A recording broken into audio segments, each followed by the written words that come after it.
Hey, remember COP30 in Brazil?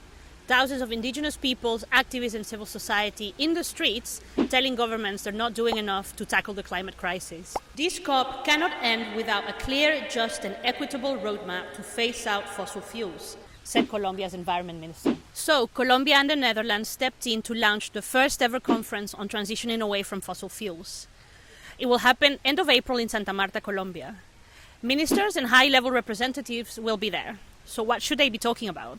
Well, they have to admit our fossil fuel dependency is fatal. It's an addiction that puts humanity's future at risk, driving never-ending conflicts and misery. And Santa Marta is the place to speed up the transition away from fossil fuels towards sustainable future for good. But how? We have to use every tool we have. And one obvious is to make polluters pay.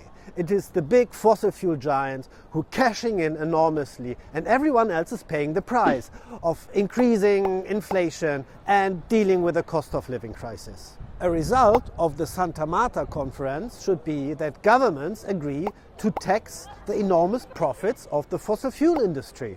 Adding a surtax on the fossil fuel profits will discourage further investments in the dirty business, and it will generate the public money so needed for the just transition. Let's not forget, the transition must be just and not deepen inequalities. At Santa Marta, policymakers should focus on solutions.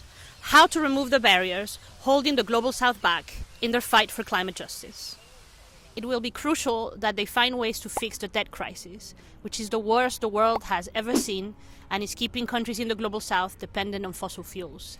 They also need to make sure countries have public funding for access to clean energy for all. Will these discussions happen? We'll see. Stay tuned. We will be back after the conference.